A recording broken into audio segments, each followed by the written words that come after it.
Boa noite, eu sou Alberto Silva Besser, professor de Física e Astronomia da UFRB, campus de Feira de Santana. Iniciamos agora mais uma sessão dos seminários UARAI de Astronomia e Ciências Afins. Hoje receberemos o professor...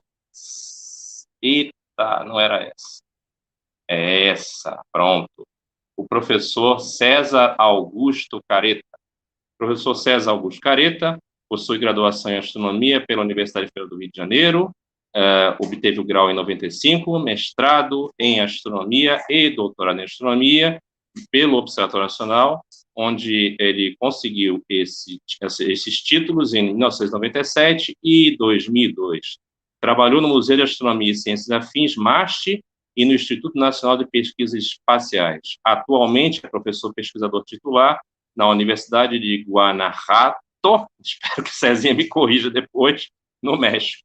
Então, vamos voltar aqui para a apresentação do professor César. Falei certo a universidade, professor? Mais ou menos. Universidade de Guanajuato. Vivendo e aprendendo, Guanajuato. Então, César, vamos começar o seminário? Sim, claro. Muito Ok. bem. Bom, vamos lá? Então, vamos colocar aqui. Então, deixa eu colocar aqui. Bom dia, boa tarde, boa noite, dependendo de quando vocês estiverem vendo. Eu aqui estou no México, então aqui é tarde, então boa tarde, mas obviamente serve para outros horários também. Bom, deixa eu compartilhar a minha tela. Deixa eu ver. Bom seminário. Hã? Obrigado. Deixa eu ver. Ah, já tá. Acho que eu já estou compartilhando a minha tela aqui. Me diz aí, Alberto, se já está. Se você já está vendo a minha tela. Sim, sim. Tudo normal. Pode começar, César. Bom seminário. Eu acho que fechou aqui. Sempre dá uns probleminhas assim. Ah, não. Pronto. Eu que tô comendo mosca aqui, desculpa. Pronto. Tá aqui. Pronto. Ok. Pronto, beleza. Beleza? Então. Pronto, okay. Então vamos começar. Podemos. Bom seminário, César. Obrigado. Bom, eu vou falar então um pouquinho sobre o universo em grande escala ou em larga escala, que é o que a gente chama da rede cósmica, né? Esse termo tem sido usado por aí com frequência, o termo de rede cósmica, que se refere à estrutura que tem o nosso universo quando a gente tá se referindo à escala mais grande, né? O termo de universo em grande escala ou em larga escala não é tão popular assim como rede cósmica, mas a gente se refere, então, à maior escala que é possível você imaginar, você estudar, você ver, você observar o nosso universo. Então, sobre isso é o que eu vou falar um pouquinho.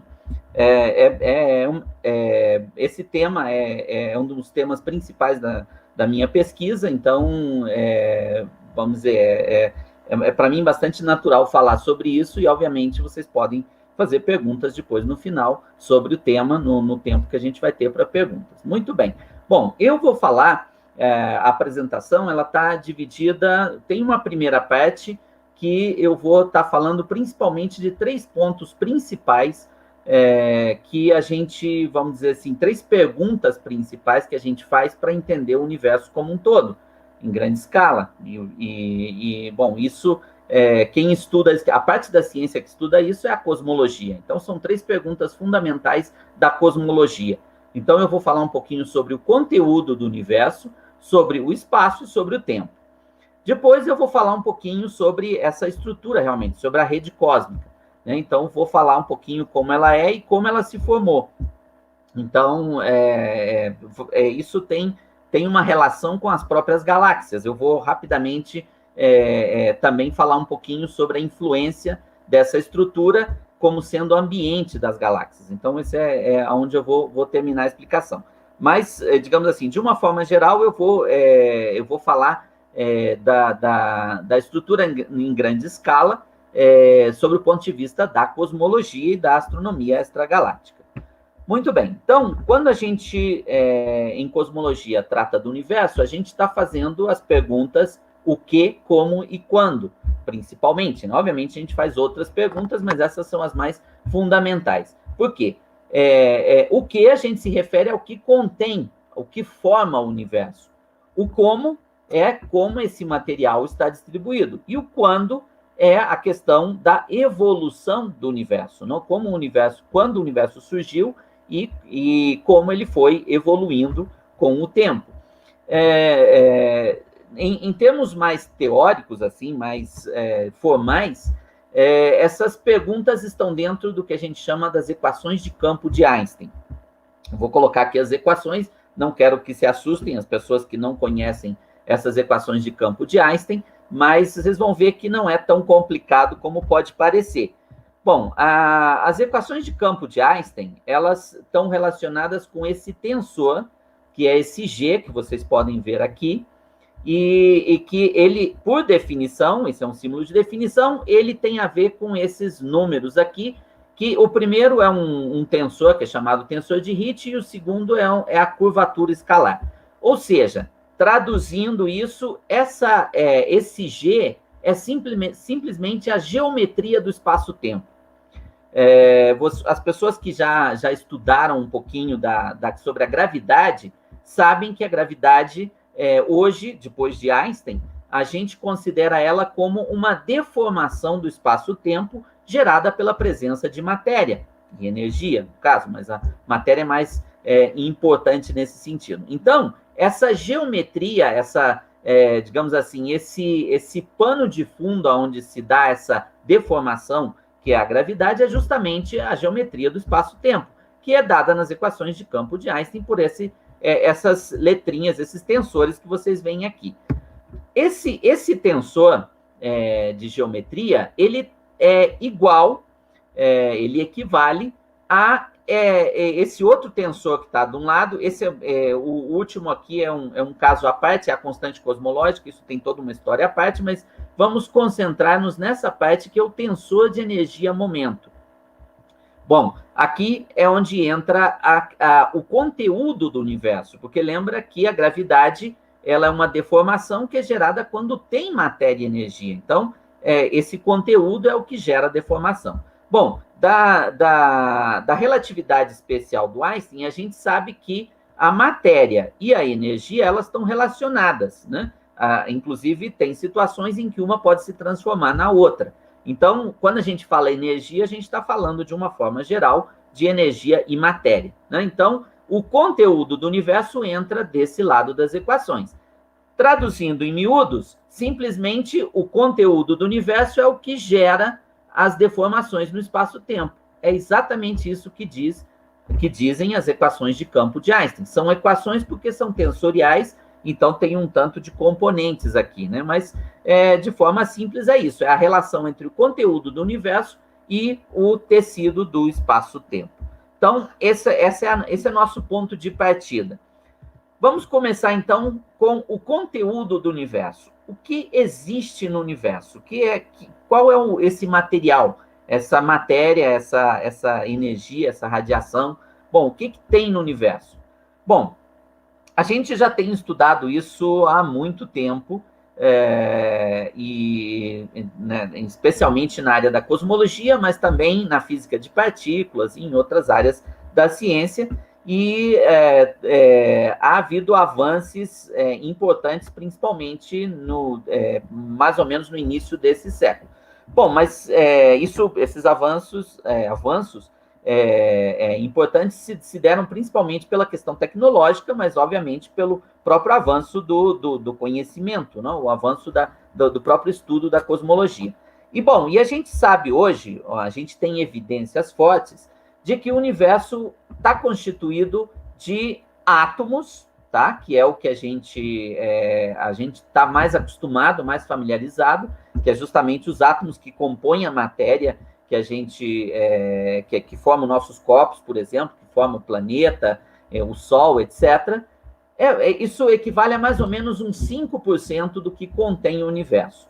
Tem um outro, mais ou menos 25%, que é formado por algo que a gente chama de matéria escura.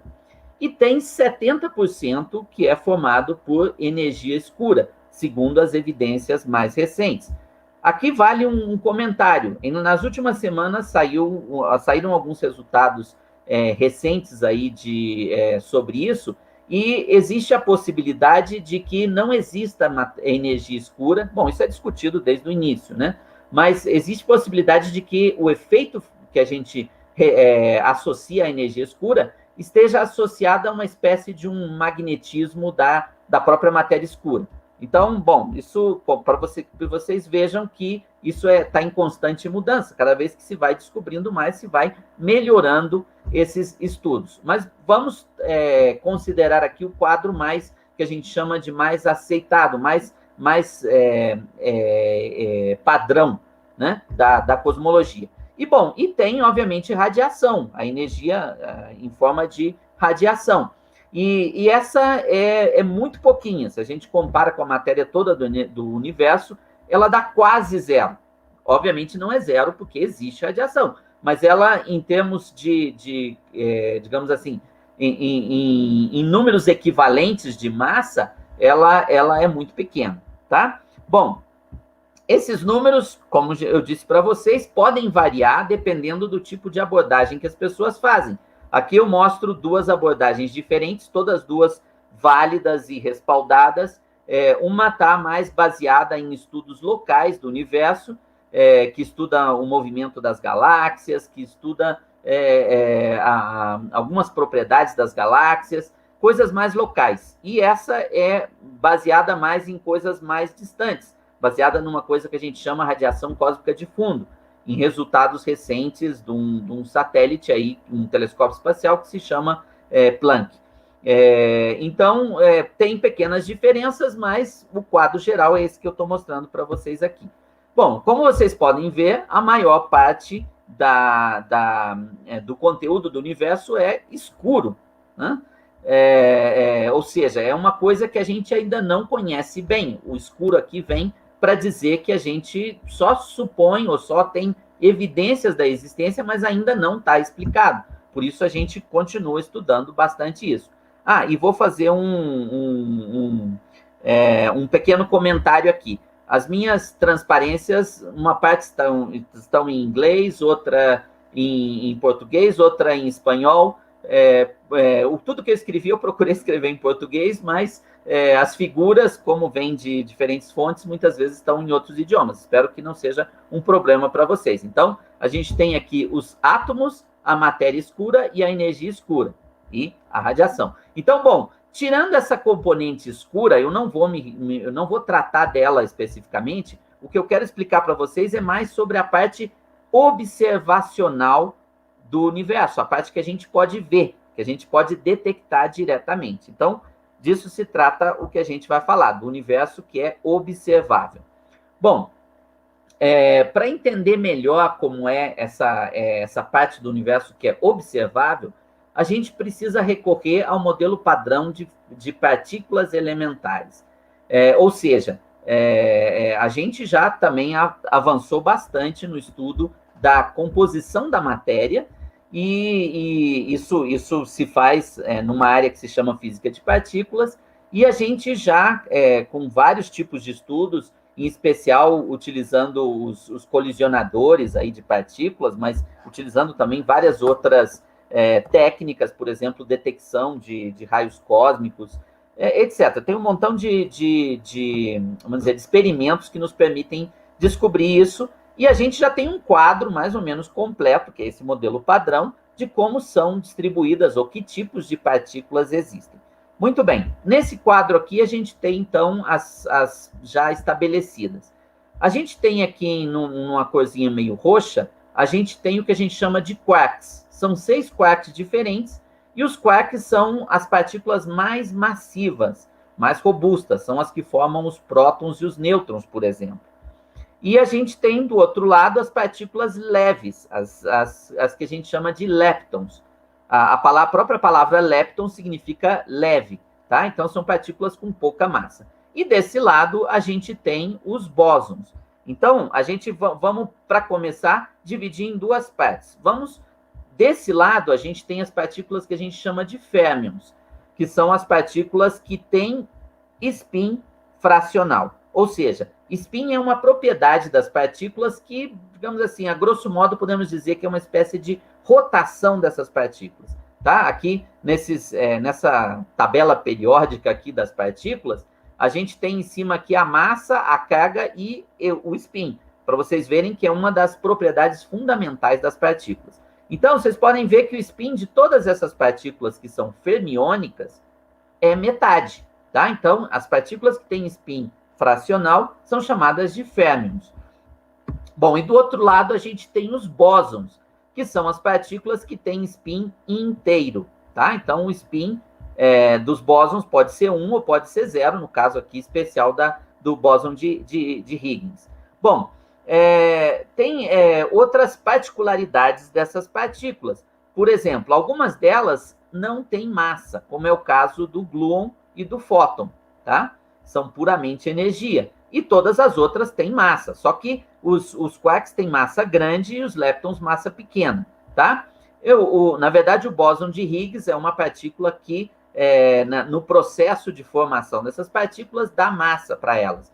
Eu não vou entrar muito no detalhe, mas basicamente com isso a gente tem todas as partículas que já foram detectadas, as essenciais. Bom, aqui falta uma, que é o graviton, que é uma partícula que ainda não se detectou e que é um bóson, tá? E que provavelmente tem massa 0 e spin 2, mas ela não foi detectada ainda. A gente já detectou ondas gravitacionais, mas não detectou ainda os seus equivalentes, que são as partículas que são os que a gente chama de carregadores da gravidade. Então, obviamente, outra vez, isso está em estudo ainda, isso está melhorando, está avançando, mas isso é o que a gente já tem bem estabelecido. Bom, fazendo um quadro de outra forma, a gente pode dizer o seguinte, essa, por exemplo, está em espanhol. As partículas elementares, elas são divididas, então, em férmions e bósons. Os bósons são as partículas que, como eu disse, têm spin inteiro, e são as que transmitem informação dos campos e das interações fundamentais. Então, você tem, por exemplo, supostamente o graviton, que é o associado à interação gravitacional, o fóton, associado à interação eletromagnética, as partículas W e Z associadas à força nuclear fraca e os gluons associados à força nuclear forte. Ok? Então, essas estão associadas aos campos, às interações fundamentais. O que a gente, de uma forma muito, vamos dizer assim, não precisa, chama de forças fundamentais, né? A definição aí não é muito precisa se a gente chama de forças, mas é a ideia mais conhecida. E os férmions, como a gente já viu, tem dois grupos, os quarks e os leptons, os pesados e os leves. Os leves são o elétron, o muon e o tau, e os seus respectivos neutrinos. E as pesadas são os 6 quarks, que formam combinações dos quarks, formam os hadrons, que são de dois tipos, podem ser baryons e mesons, e entre os baryons estão aí os prótons e os nêutrons, e entre os mesons os pions. Bom, já viram que é todo um zoológico de partículas, né? É uma quantidade grande, e olha que isso provavelmente está incompleto ainda, tem mais partículas que estão sendo estudadas e descobertas, mas a gente vai se concentrar nas mais importantes, tá? Então, isso vai se simplificar muito. A gente vai se concentrar nos baryons, próton e nêutron, e no lepton, elétron, tá? Que são as partículas que formam os átomos. Tá? Por que elas são especiais? Porque elas são mais estáveis, elas duram mais tempo. As outras partículas, os muons, os tauons, os pions, são partículas que têm uma meia-vida muito curta, então elas não são estáveis o suficientes para formar os átomos. Então, as que formam os átomos realmente são os prótons, nêutrons, como vocês provavelmente já conhecem, já estudaram isso em cursos de química, de física, etc., e os elétrons, que são os que formam a nuvem eletrônica ao redor do núcleo. Tá? Os prótons e nêutrons ficam no núcleo. Bom, como os prótons e nêutrons são muito mais massivos que os elétrons, então, em termos de massa, a massa de uma partícula dessa com mais um elétron dá mais ou menos a massa dessa partícula. Ou seja, o elétron é tão pequeno, ele é mais de 1.800 vezes menor em termos de massa que os prótons e os nêutrons. Então, é insignificante, vamos dizer, em termos de massa. Então, por isso a gente chama a matéria de matéria bariônica. Sim? Então, se vocês já escutaram o termo matéria bariônica, essa é a matéria que realmente importa no universo, é a que faz a massa dos átomos, tá? Que por que chama bariônica? Porque as partículas fundamentais aí são o próton e o nêutron, formados de quarks. Muito bem, mas a gente tem também a radiação. Qual a diferença da radiação? A radiação, ela não tem massa ou tem massa muito pequena, o que permite que ela viaje na velocidade da luz, que é o caso do fóton, ou muito próximo da velocidade da luz, que é o caso dos neutrinos. Então, esse material, que é o material que a gente chama de relativista, a gente chama de radiação. Então, aqui a gente tem matéria e radiação, ok? Então, com isso, a gente tem a composição básica da matéria bariônica, que é a matéria que eu falei para vocês, que compõe átomos e radiação. Muito bem. Como está constituído, então, o universo a partir dessa matéria bariônica? Bom, mais de 80% da matéria bariônica, que é 4% do total, né, do quadro que eu mostrei para vocês no início, é composto de hidrogênio e hélio em sua forma livre. Ou seja, podem estar no estado neutro, que é, no caso do hidrogênio, é um próton com um elétron em volta, e no caso do hélio, 2 prótons, 2 nêutrons e 2 elétrons em volta, mas podem também estar ionizados. Isso acontece quando o átomo perde 1 ou 2, ou no caso de outros átomos, pedem também mais elétrons. Tá? Então, eles ficam dominantemente... Fica separada a matéria, fica separada as partículas positivas das negativas. Bom, os átomos neutros compõem principalmente o meio entre as estrelas nas galáxias, o que a gente chama de meio interestelar. Na verdade, no meio interestelar também tem gás ionizado e também tem gás em forma de moléculas. Mas o que domina em quantidade é justamente o hidrogênio, que é 3/4, e o hélio, que é 1/4 da quantidade total, que forma as nuvens e o gás entre as estrelas. E o gás ionizado, a maior parte dele está no meio entre as galáxias, quando essas galáxias estão em aglomerados. Já vou falar um pouco mais sobre isso mais adiante. Mas então, tem um meio quente, o material para ele estar ionizado, normalmente ele precisa estar muito quente, são temperaturas altíssimas, de milhões de graus, e esse gás, então, nessa temperatura tão alta, está ionizado e ele está entre as galáxias, nos aglomerados de galáxias. Então, bom, esse material, hidrogênio e hélio livres, compõe aí quase 83% de toda a matéria.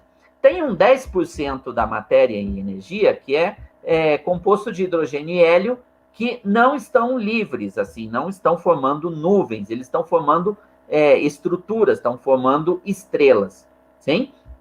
O que acontece? O gás, ele pode colapsar, ele pode se comprimir pela gravidade e ele vai chegar num ponto que ele começa a ter alguns efeitos que a gente chama de fusão termonuclear, e eles começam a brilhar, começam a emitir luz. É o caso das estrelas, né? Então, que é o caso do nosso Sol, por exemplo. Então, esse hidrogênio e hélio que está em estrelas, pode estar em estrelas mais ou menos isoladas, em estrelas que estão em aglomerados de estrelas, ou pode estar em galáxias também, né? Na verdade, as galáxias contêm os aglomerados e as estrelas sozinhas.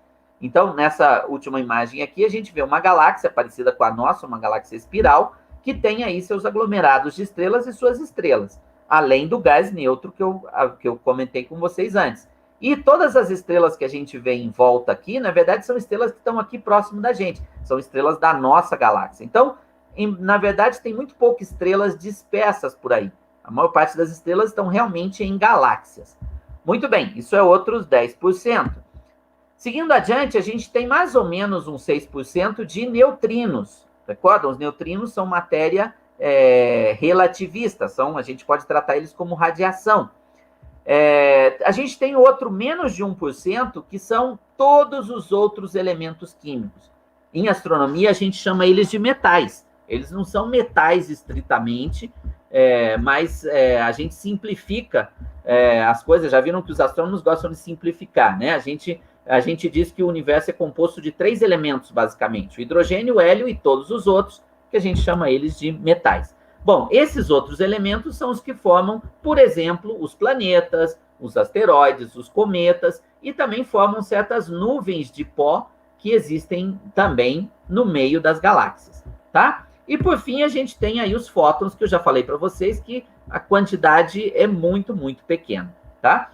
Em termos de massa, né? Da composição em termos de massa. Então, assim está distribuída a matéria bariônica, a matéria que é observável, a matéria que interage com a luz, tá? Então, nota que além disso daqui, desse quadro que eu estou mostrando para vocês, as outras matérias, as outras formas de energia são escuras e não estão, vamos dizer assim, ainda não são entendidas completamente. Então, digamos assim, vamos deixá-las de lado pelo momento, no momento. Bom, então agora a gente já sabe o que que existe no universo, a gente já sabe qual é o conteúdo do universo. Vamos agora para a segunda parte, que é o espaço. Então, essa matéria e energia, como ela está distribuída no seu entorno, no espaço, né? Então, esse é o nosso tema agora. Bom, vamos começar aqui com uma foto bem bonita, que foi tirada com uma câmera que a gente chama de grande angular, que é uma câmera que permite ver todo o céu em um certo momento. Foi tirada num lugar especial, que é aí o Llano de Chajnantor, que é um lugar bem alto nos Andes chilenos, e que tem um grande rádio observatório lá, que é o ALMA. Né? Então, a foto ela é significativa pelo local, que é um local muito importante para a astronomia, especialmente para a radioastronomia. Está a uma altura de 5.100 metros, mas o que eu quero destacar aqui é o céu que se pode ver. Então, essa foto está aqui para mostrar para a gente um céu inteiro que a gente poderia ver num certo dia que a gente observasse, obviamente num lugar escuro. Se a gente está na cidade, é muito difícil que a gente possa ver isso. Na cidade, não, normalmente a contaminação luminosa é muito grande e nos tapa da vista esse céu maravilhoso. Mas vamos imaginar aí que a gente tem condição de ver um céu limpo num lugar bem escuro. Bom, o que a gente vê no céu? Bom, a primeira coisa que chama a atenção da gente é essa linha aqui atravessando o céu de um lado para o outro. Se a gente imagina que isso é o céu todo, é uma capa esférica, né? Então, isso é uma espécie de um semiarco que a gente vê no céu, tá? Na verdade, isso tem o seu outro semiarco do outro lado, né? Na verdade, a Via Láctea é um anel ao redor da gente, tá? É toda uma linha que cruza todo o céu, tanto aqui em cima visível, como embaixo, o que está do outro lado da Terra, né? Mas, bom, então essa é a Via Láctea.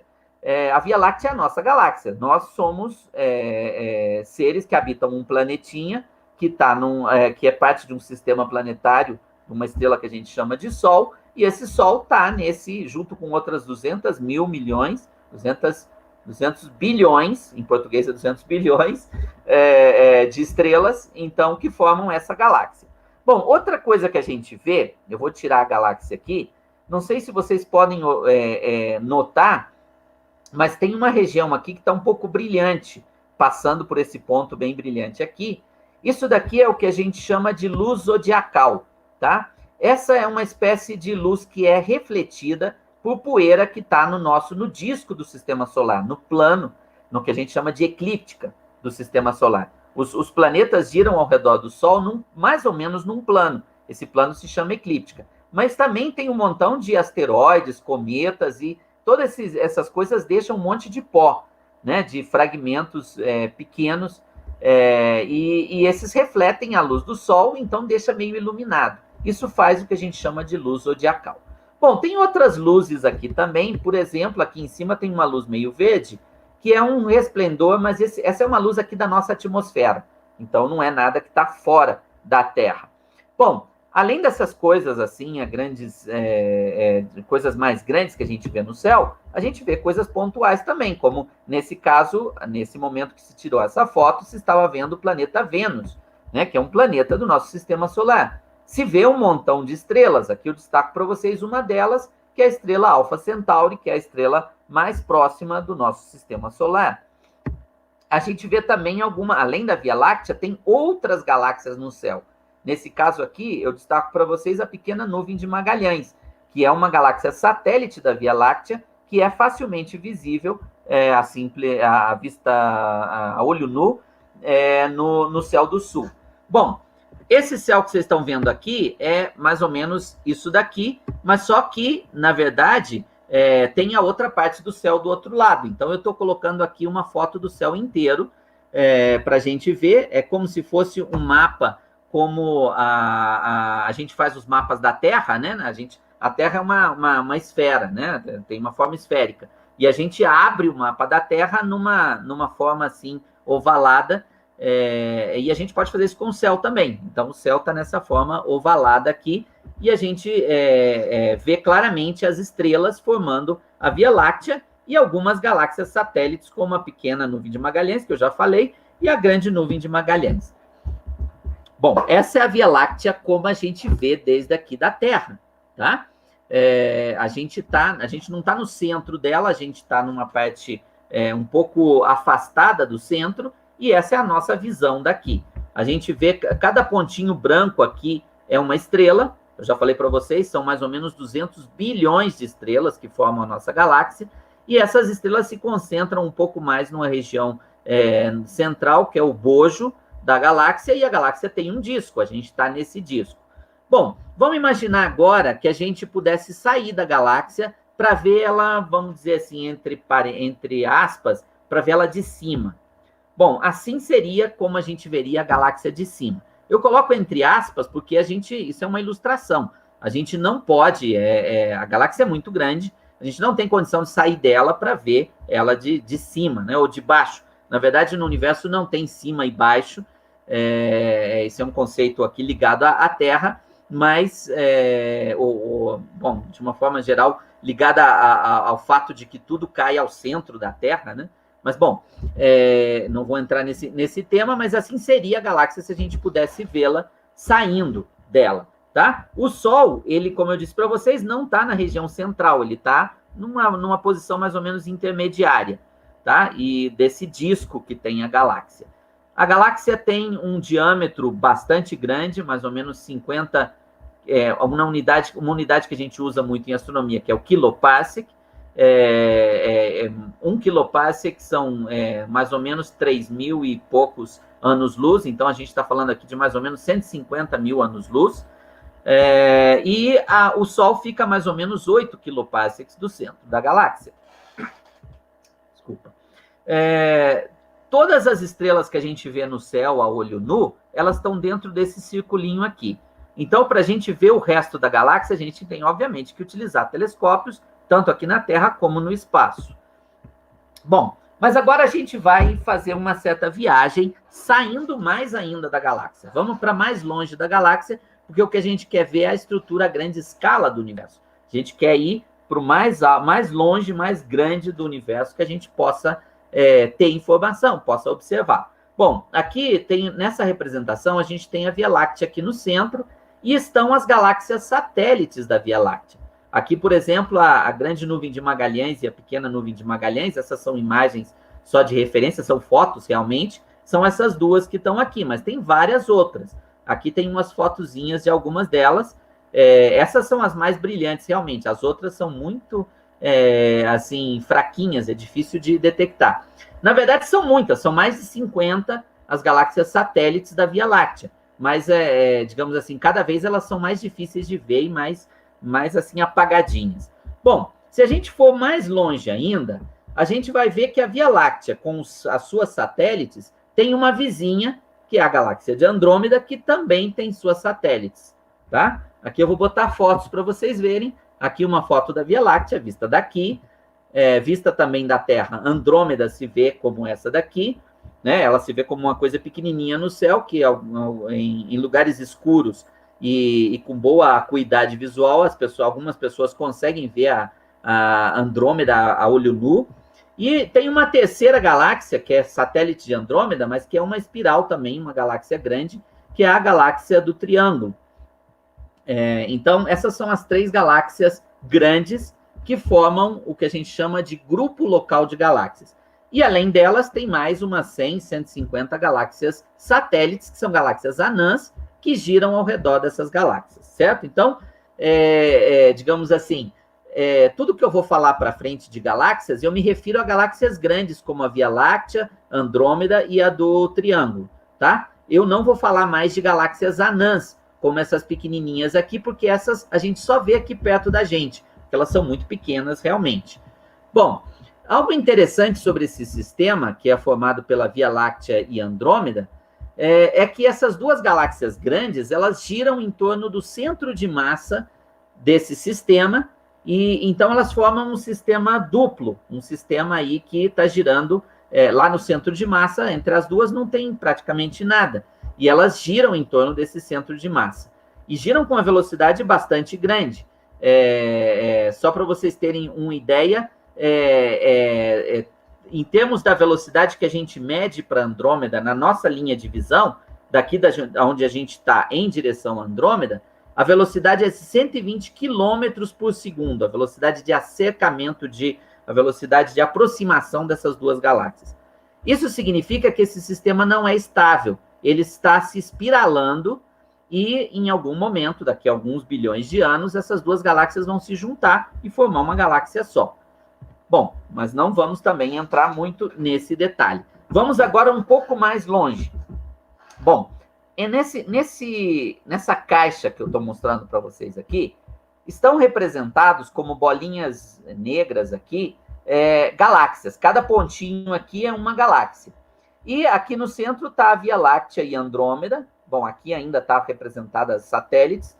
Mas a gente vê que, se a gente vai nessa escala mais grande, tem outros grupos de galáxias parecidos com o nosso aqui cerca, tá? Então, e tem certos lugares que não tem grupos de galáxia, como aqui e aqui. E esses grupos parece que preferem esse plano aqui. Se a gente girar essa caixa e ver de cima, a gente vê aqui Andrômeda, Via Láctea, um outro grupinho aqui, um grupinho aqui que é o da M81, um grupinho de Centauro A, etc. Então, as galáxias não estão distribuídas ao azar. As galáxias estão distribuídas em grupos. Vou mostrar umas imagens para vocês verem. O grupo da M81, como a gente vê aqui desde a Terra, é dominado por essa galáxia, que é mais grande, a M81, né? Mas tem outras galáxiazinhas que a gente vê ali que são parte do grupo. Agora vamos para uma escala mais grande ainda. Vamos agora... A gente está vendo de cima, vamos dizer, nota que o de cima sempre tem que colocar entre aspas, porque não tem cima e embaixo. O ponto aqui é que a gente tem, como eu disse para vocês, as coisas estão distribuídas num plano principal aqui, tá? Então, esse plano principal, a gente vai estar vendo ele como se fosse de cima. Então, ó, aqui está outra vez a Via Láctea, o grupinho da M81, o grupinho da Centaurus A. Se a gente vai mais longe, tem um grupo muito grande de galáxias aqui, que tem aí umas 1000 galáxias, que é o grupo aí de Virgo. Na verdade, a gente nem chama de grupo, a gente chama de aglomerado, porque tem muitas galáxias. Lembra que o grupinho aqui tem umas meras 3 galáxias grandes. Lá de galáxias grandes tem umas 1000. Então, a gente chama já, não é de grupo, a gente chama de aglomerado. Se a gente girar esse plano, a gente vai ver o aglomerado de Virgem aqui, a gente está nessa regiãozinha aqui. Esse é o plano preferencial que eu falei para vocês, mas tem outros planos que aparecem por aí e tem regiões, como eu disse para vocês, que são vazias, que tem pouquinhas galáxias, quase nada. As galáxias se concentram nessas estruturas em forma plana ou forma de filamento. Bom, uma imagem aqui para vocês verem do aglomerado de Virgem. Essa é a galáxia mais grande de Virgem, que é a M87. Então, para vocês verem, a gente pode identificar isso no céu. Essa galáxia, inclusive, ficou muito famosa nos últimos anos, porque foi a primeira galáxia para a qual a gente pôde observar o buraco negro no centro dela, tá? De forma direta. Bom, vamos aumentar um pouquinho mais a escala. Agora já está numa escala maior ainda, e cada ponto, agora já vem que os pontos ficam pequenos, cada ponto desses é uma galáxia. E vocês veem que esse padrão se repete quando a gente vai para escalas maiores. Tem uns aglomerados, uns grupos, e tem umas regiões vazias, tá? Digamos, as galáxias se juntam em espécies assim dessas regiões mais densas, né? Só que aí a gente começa a enfrentar um problema. Determinar as distâncias das galáxias. Determinar a distância das galáxias é cada vez mais difícil quanto mais longe elas estão da gente. Então, a gente tem que utilizar uma outra técnica. Bom, e aí a gente vai recordar, ou vai aprender, para os que ainda não escutaram sobre isso, que o universo, nosso universo, está em expansão, né? Como essa caixinha que vocês viram aqui. Essa expansão, ela, digamos assim, ela está relacionada, é uma expansão, vamos dizer, regular, linear. É uma expansão que, quanto mais longe está um objeto da gente, mais rápido ele se afasta, tá? Isso é o que a gente chama da lei de Hubble-Lemaître. Aqui nesse quadro aqui, a gente tem duas transparências, uma sem, uma, digamos assim, inicial e outra com a expansão. E a gente vê que se você mudar o centro de observação aqui, você vai ver que parece que o universo está se expandindo a partir do ponto onde você está.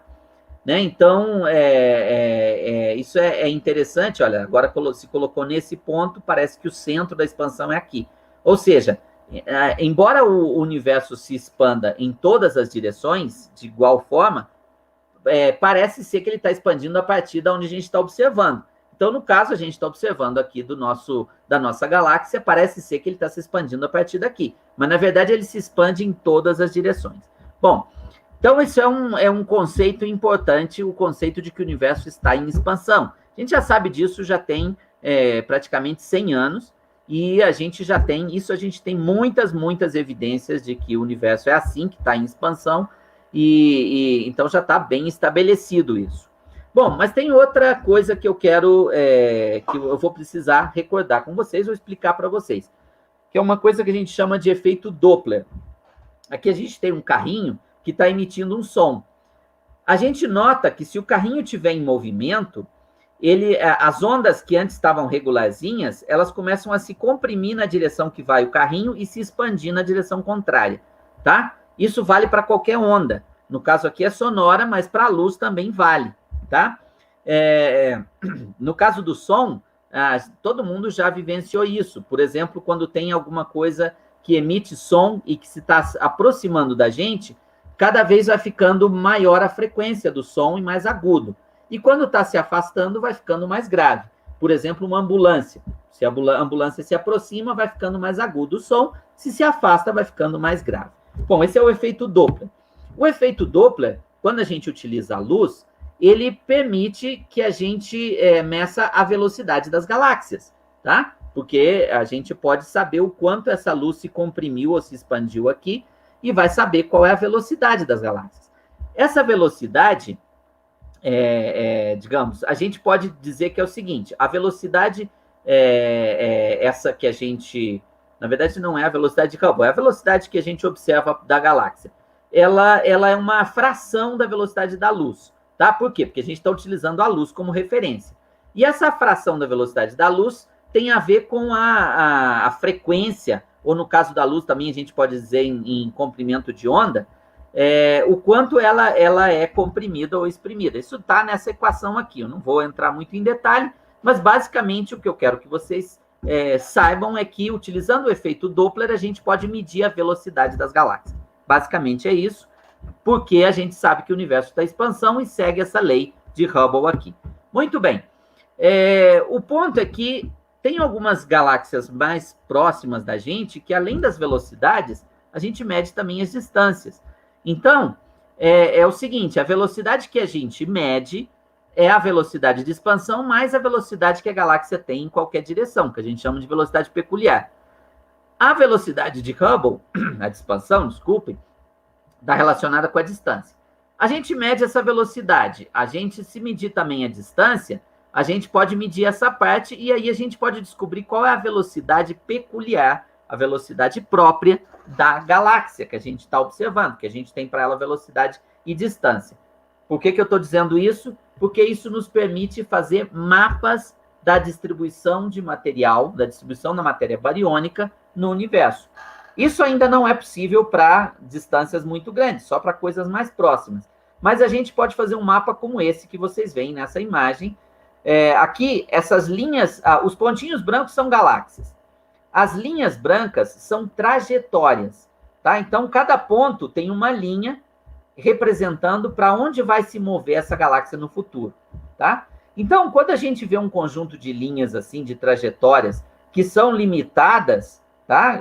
Ou seja, a gente definiu uma área aqui, uma região, um volume, que as galáxias que estão aqui dentro vão em direção ao centro desse volume. As galáxias que estão fora vão em outras direções, vão para fora, tá? Então, essas regiões aqui, em que se concentram as galáxias, são chamadas de superaglomerados de galáxias, tá? Então, a gente tem aqui o nosso superaglomerado, que é chamado de Laniakea. Esse nome Laniakea vem de idiomas aí nativos do Havaí, porque foi lá que os astrônomos descobriram isso, então deram um nome local lá. Laniakea significa algo como o mais grande, como o cosmos, algo assim, né? Então, é porque é a estrutura mais grande que contém o nosso grupo de galáxias, que contém a nossa galáxia. A gente estaria nesse pontinho azul aqui, a gente é parte vamos dizer, esse braço que a gente chama também de superaglomerado local, que é o que eu mostrei para vocês, onde está Virgo, e, bom, tem outros braços por aqui e se juntam numa região que a gente chama de grande atrator. Não tem praticamente nada nessa região, é pouco material aí, mas é o centro dessa distribuição. Ela tem uma forma mais ou menos de uma rosquinha, essa distribuição, o Laniakea. Então, obviamente, no centro não tem muito material, mas, digamos assim, a gravidade faz convergir para aí o material. Então, esse é o nosso, digamos assim, o nosso endereço completo. Se a gente quiser dar um endereço completo do nosso planeta, ele está num sistema solar, que é parte de uma galáxia, que é parte de um grupo de galáxia, que é parte de um braço, que é chamado de superaglomerado local, que é parte de uma estrutura a grande escala, que é um superaglomerado chamado de Laniakea. Bom, por que tanto Laniakea como os braços dele chamam de superaglomerados? Porque primeiro a gente descobriu os braços e chamou eles de superaglomerado. Aí a gente viu que esses braços se juntavam e formavam essa estrutura maior. Bom, eu já vou dar um pouco mais de detalhes sobre isso. Na verdade, a estrutura do universo a grande escala é uma estrutura, como eu já falei um pouco no início, uma estrutura de uma rede cósmica, né? Eu já mostrei uma figurinha em que tem regiões que têm material e tem regiões que são vazios. Então, por exemplo, uma região que tem material, como essa que está assim meio em rosinha aqui, é uma região como essa, como Laniakea. A gente chama isso de base de atração. Em inglês, às vezes se usa o termo cocoon. E regiões que têm pouco material, que estão os vazios, são as bases de repulsão. Ou seja, a matéria tende a sair dos vazios e ir para os superaglomerados, tá? Então, o nome, digamos assim, mais técnico para isso é que o Laniakea é uma base de atração, tá? Mas a gente pode facilmente chamar de superaglomerado como sendo a maior estrutura a qual nós pertencemos. Muito bem. Vamos agora ver o nosso entorno, como é que ele fica. Aqui, cada ponto, outra vez, é uma galáxia. A gente está... o Laniakea é essa estrutura que está aqui, tá? E tem várias estruturas parecidas com Laniakea no nosso entorno, né? Mostro algumas galáxias para vocês verem. Aqui tem uma dessas estruturas que é chamada de Peixes-Perseu, Perseu-Peixes. Aqui algumas galáxias dessa estrutura. Tem outra que se chama Coma, porque está na constelação com esse nome. Outra que se chama Hércules, que está na constelação com esse nome, etc. Então, a gente dá nomes para esses superaglomerados ou para essas superestruturas ou essas bases de atração. E também tem vazios, né? Aqui tem o vazio de Escultor, o vazio de Capricórnio, o vazio de Bogueiro, etc. Bom, eu vou pedir para vocês porem atenção no supercúmulo de Shapley e no supercúmulo de relógio, não? Orologium Reticulum aqui, na constelação de Orológio, e a gente aqui mais ou menos representado no centro para nossa referência, né? Bom, agora eu ampliei a escala no máximo. Então, Shapley é essa manchinha aqui, Orológio é essa manchinha, e o nosso, o Laniakea, no caso, Virgo, é essa manchinha pequena aqui. Vocês podem ver que todo o universo é cheio dessa rede, é cheio desses superaglomerados e vazios, tá? Digamos assim, em a grande escala, o universo é até homogêneo, porque um pedaço aqui é igual a um pedaço aqui, como um pedaço aqui e um pedaço aqui. Em qualquer lugar do universo é muito parecido. Então, a gente diz que a grande escala o universo é homogêneo, tá? E ele tem esse padrão dessa rede cósmica. Mas isso daqui é uma representação, obviamente, e é uma representação, vamos dizer, que leva em conta uma outra questão. Ela é num tempo fixo. A gente aqui tem que imaginar que a gente pudesse sair dessa região e vê-la desde fora. Mas o problema é que isso é tão impraticável em termos tecnológicos como impossível em termos de tempo. Porque o raio dessa esfera aqui, ele é grande o suficiente para que a luz tivesse demorado toda a idade do universo para ir de um lado até o outro. Tá? Ou seja, esse é o máximo da nossa capacidade de observação. Uma coisa que a luz saiu nessa extremidade, numa extremidade aqui qualquer, quando o universo surgiu, só está chegando aqui agora. Ou seja, o universo pode ser maior que isso, mas a gente não tem como saber, porque não tem como ver o que está mais longe, porque ainda não teve tempo do que está mais longe chegar aqui, a informação chegar aqui. Então, esse é o universo como a gente veria se a gente pudesse congelar e sair fora. Obviamente, isso é possível só mentalmente. Em termos reais, se a gente considerar tanto o tempo como o espaço ao mesmo tempo, a gente vê, quanto mais longe, a gente vê mais coisas no passado. Então, por exemplo, se a gente vê perto da gente, a gente vê galáxias. Mas se a gente vê longe, a gente só vê as galáxias mais brilhantes, que são as que a gente chama de quasares, né? E chega a uma certa distância que a gente já nem vê mais coisa, porque a nossa tecnologia não permite. E o mais longe que a gente vê é o extremo do universo, que é uma luz, um flash de quando o universo surgiu, que é o que a gente chama justamente da radiação cósmica de fundo, tá? Que isso, a luz demorou toda a idade do universo para chegar aqui. Então, essa radiação cósmica de fundo era o universo quando estava na sua origem. Nem existiam galáxias nessa época. Então, é um tanto mais complicado, porque a gente não pode separar a ideia do espaço da ideia do tempo. Muito bem, vamos por fim aqui falar do tempo. Então, vamos contar um pouquinho a história do universo. Bom, nesse gráfico aqui, a gente tem o que a gente chama de história térmica do universo. A gente tem aqui em cima uma escala em anos, tá em inglês, desculpem aqui dava muito trabalho traduzir todas essas figuras, mas então isso são anos depois do Big Bang. O Big Bang, é a origem do universo, é o que a gente colocaria como ponto onde começou o tempo e o espaço.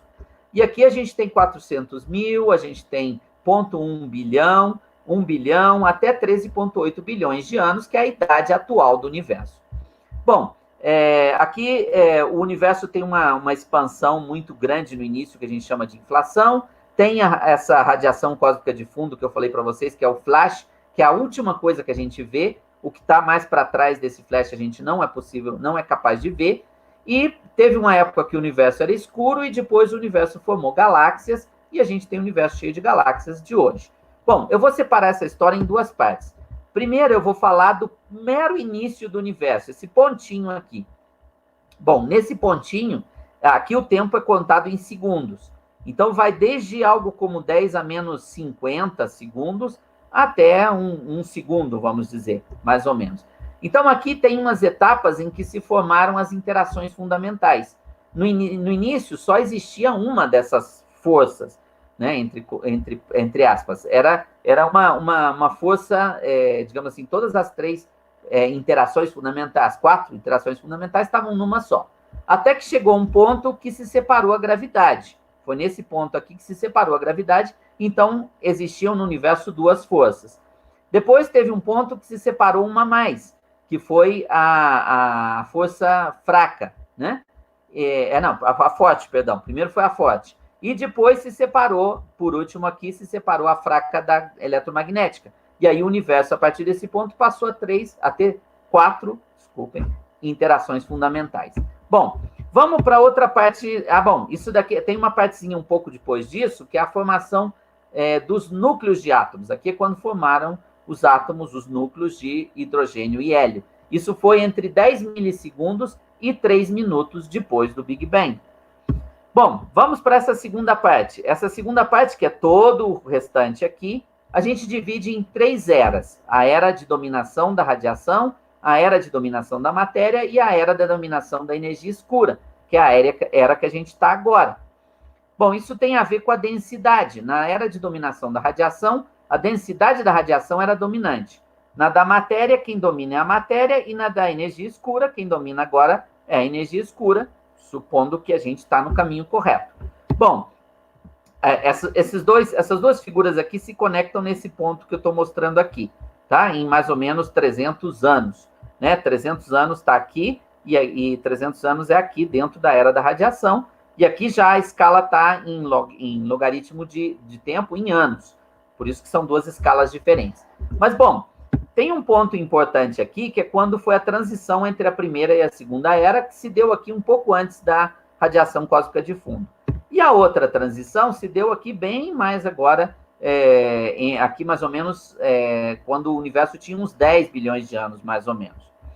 Outros pontos de referência aqui, a gente tem que a nossa galáxia se formou mais ou menos 1 bilhão de anos depois do Big Bang. Aqui tem um ponto importante, que foi o máximo de formação de estrelas do universo, que foi mais ou menos 3 bilhões de anos depois do Big Bang, e o nosso sistema solar, que se formou mais ou menos uns 9,2 bilhões de anos depois do Big Bang, né? Então, realmente, a história do sistema solar é muito curtinha comparada com a história do universo. Bom, eu vou destacar um ponto, essa época aqui, que é onde se formaram o que a gente chama de flutuações primordiais. Ou seja, o universo ele não tinha ainda galáxias, ele não tinha estrelas, mas ele tinha certas flutuações, perturbações, que, bom, a gente não sabe a origem dessas perturbações muito bem, mas possivelmente está associado com esse período da inflação, que é essa expansão grande que a gente tem aqui, e isso é só para fazer associação com o que vem depois, que eu vou falar para vocês como se forma a estrutura em grande escala. Na verdade, eu vou falar um pouco rápido, porque o nosso tempo já está se esgotando. Mas vamos lá. Então, eu vou falar de como se formou a estrutura em grande escala.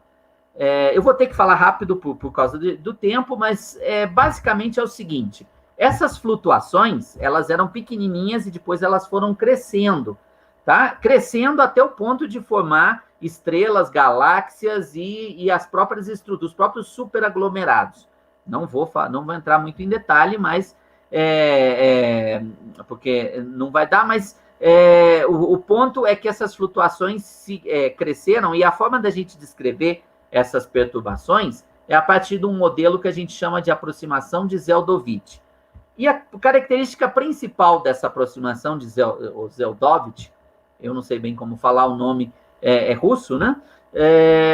A principal característica desse modelo é que o Zeldovich nos diz que não necessariamente a gravidade forma coisas sempre radiais.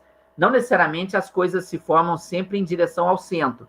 Às vezes, uma direção ganha das outras, que aí vem essa parte que eu quero mostrar aqui, que é a parte para fechar isso. Bom, imaginem que a gente tem uma certa perturbação, a gente vai dar a forma redonda para ela aqui para facilitar, e aqui como a gente vê ela de cima. Se a gente achatar em uma só direção, ela vai formar um plano, vai formar um disco. Vendo de cima, vai continuar assim, com essa forma, mas um pouco mais comprimida.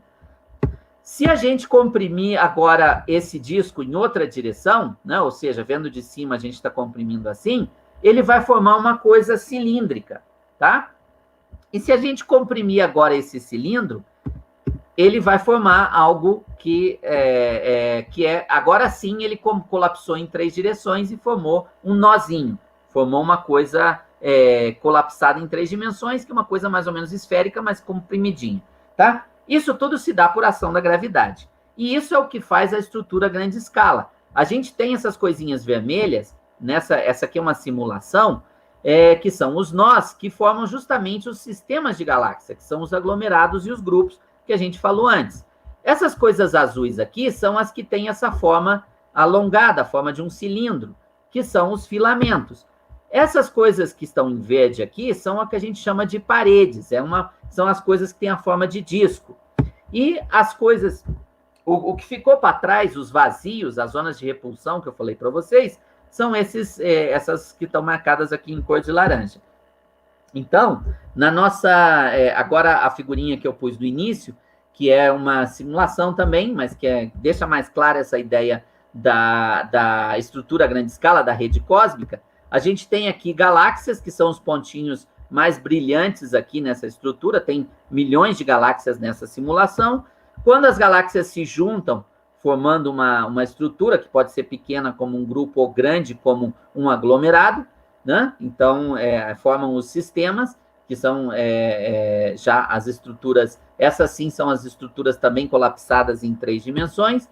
Se a gente tem, as zonas de repulsão são os vazios, aqui tem a representação de um vazio, e entre essas estruturas, conectando essas estruturas, estão os filamentos, sim? Então, isso é o que é a rede cósmica, a estrutura grande escala, tá? Que a gente já viu, tanto de forma direta, como a gente vê isso, em termos, saindo da nossa galáxia e indo até a estrutura grande escala, como também a gente já viu como se forma isso, que isso é porque a gravidade se forma, não necessariamente ela se dá nas 3 direções, nas 3 dimensões, ao mesmo tempo. Pode ser primeiro em uma, depois em outro, a terceira dimensão, por último, tá? Então, essa é a estrutura em grande escala. É interessante que esse padrão,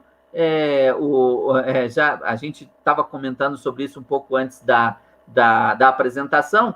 Por exemplo, isso se parece muito com a rede de neurônios do nosso cérebro, né?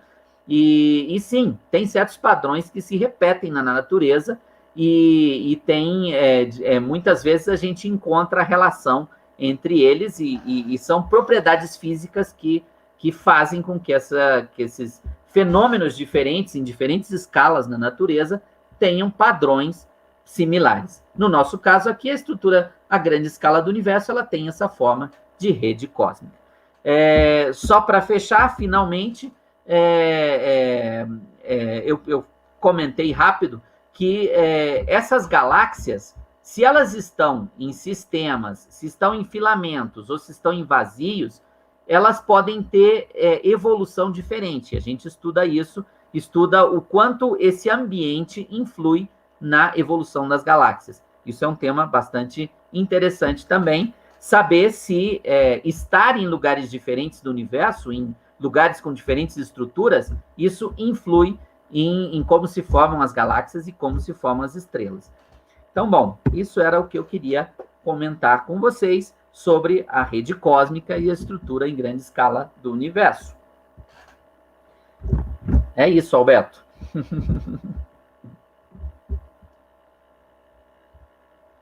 Muito bom, César. Cara, ouvir um especialista sempre mostra para a gente que, por exemplo, no meu caso, eu dou uma disciplina na UFRB, que é Astronomia Geral, e aí eu percebi que eu fico parado nos anos 60, praticamente, né? Ou seja, eu chego à radiação cósmica de fundo, né? Claro, você tem que, pelo menos quando você está dando um curso de graduação, você tem que mostrar pelo menos o basicão para os alunos, né? Isso é óbvio, né? Mas é muito interessante como é que a astronomia extragaláctica evoluiu em função de, claro, a introdução da radioastronomia e telescópios cada vez maiores, né? Foi uma evolução bastante interessante, né? E também levando em consideração que você, mesmo assim, muito da base teórica foi formulada antes de você ter essa evolução tecnológica, os trabalhos que você citou, né? Do Lemaitre, né? Do próprio Einstein, né? Você tem muita coisa que foi baseada nas observações que você tinha, e no caso de Einstein, por exemplo, aquele arcabouço que ele tinha de referencial, que seria, ele sempre falava isso, também na biografia que eu li do Einstein, ele dizia o arcabouço era das leis de Maxwell e assim por diante. Cara, muito interessante, muito legal. Só puxando um pouquinho o que você falou, Alberto, a gente pode dizer que o século passado, perdão, que o século passado foi o grande século da cosmologia. Não que não tenha sido importante tudo que se fez antes, mas digamos que a cosmologia que a gente tem hoje, ela foi bem estruturada no século passado, justamente com as ideias do Einstein, né, com a relatividade geral, com toda a contribuição desse pessoal todo da mecânica quântica, com o eletromagnetismo, com essa discussão toda sobre a estrutura a grande escala, o trabalho do Zeldovich, tudo isso sobre a matéria escura, etc., etc., a evolução na física de partículas. Então, tudo isso se deu no século, principalmente no século passado. Principalmente assim, em relação ao final do seu seminário, né, o trabalho do Russo, que você citou, foi bem interessante aquela questão da gravidade agir primeiro em uma certa direção, depois agir em outra, que quebra um pouquinho daqueles dogmas que a gente tem em relação à própria natureza da gravidade, que é uma força radial e assim por diante, né? Enfim, esse trabalho é interessante, eu não conhecia, né, que explica a formação desses filamentos. Bem, em relação ao seminário, né, a gente teve várias pessoas que fizeram parte da audiência, que estão elogiando, achando fantástico, excelente. Por exemplo, a Camila falou que o seminário fantástico, excelente. A gente tem uma pergunta aqui, ou uma observação do Tiago José, né? Novaes, ele sempre é habituê nos nossos seminários. Ele está perguntando alguma coisa em relação à galáxia, né? Quantas galáxias tem no nosso universo, e se você tiver mais galáxias, mais brilhante vai ser o céu. Ou seja, ele está perguntando assim, qual seria o número de galáxias, pelo menos assim, o que eu estou entendendo do que ele escreveu seria quantas galáxias você teria no universo e qual seria o brilho se você tivesse mais galáxias. Isso influenciaria na magnitude do céu por segundo de arco quadrado, alguma correlação desse tipo? Uhum. Sim, isso é uma questão cosmológica que a gente pode dizer que é clássica, que é o que a gente chama de paradoxo de Olbers, né? E justamente, bom, não foi o Olbers o primeiro a falar disso, mas ele foi o que, digamos assim, sistematizou mais essa ideia, e a gente chama de, em homenagem a ele, a gente dá o nome do paradoxo. O paradoxo é o seguinte, se o universo fosse infinito, e então se houvesse infinitas galáxias, então em qualquer direção que a gente olhasse, sempre ia ter, em alguma distância, qualquer que fosse, ia ter uma galáxia, tá? Então sempre ia chegar fóton de todas as direções. Então isso significa que o universo ia ser o céu ia ser completamente brilhante, tá? Na verdade, isso foi usado inicialmente como um argumento em função de que o universo não deve ser infinito, o universo deve ser finito, tá? E por isso ele tem uma quantidade limitada de galáxias, tá? Na verdade, o finito e infinito tem a ver tanto com o espaço como o tempo. Eu já falei para vocês que essas duas coisas estão relacionadas, né? Não dá para a gente falar de uma sem falar da outra. Eu falei de uma limitação muito clara no tempo. A gente supõe que o universo se originou, surgiu, tem mais ou menos uns 14 bilhões de anos, tá? E em termos de espaço, a gente, digamos assim, os resultados mais recentes indicam que o universo é finito, mas ilimitado. Ou seja, ele tem um tamanho finito, mas ele não tem bordas, ele não tem limites, ele não tem fronteiras, tá? Então, que ele está fechado em si mesmo, tá? Então, isso seria realmente um universo finito e um universo com um número limitado de galáxias. Bom, qual é esse número limitado de galáxias? Obviamente, o paradoxo de Olbers não é completo, precisa considerar a questão do tempo também, a questão de como evoluíram as estrelas, e tem uma série de absorção interestelar, essas coisas têm que ser tomadas em conta. Mas o ponto principal é que as galáxias começaram a surgir numa certa época e a gente supostamente, as evidências são de que o universo é finito. Então tem um número mais ou menos limitado de galáxias, e esse número é da ordem de centenas de bilhões, tá? Vamos dizer assim, isso se a gente fala de galáxias grandes, como a Via Láctea e Andrômeda.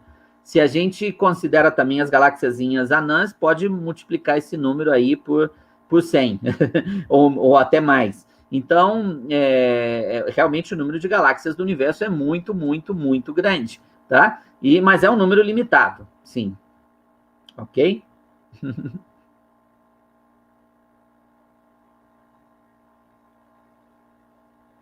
Ok, Alberto, me escutaram bem?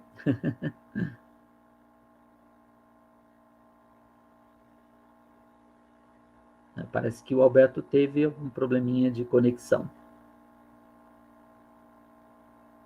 Vamos esperar um minutinho para ver se ele tem mais perguntas. Bom, enquanto isso eu posso ir falando um pouco mais sobre essa questão do paradoxo de Olbers. Uma questão importante, por exemplo, é a questão da absorção. A gente sabe hoje que existe, como eu falei para vocês, uma parte dos metais, não, dos elementos mais pesados que hidrogênio e hélio, forma pó no meio interestelar. E esse pó absorve a radiação. Então, isso implica que isso muda um pouquinho o aspecto do paradoxo de Olbers, porque a gente tem que considerar essa absorção.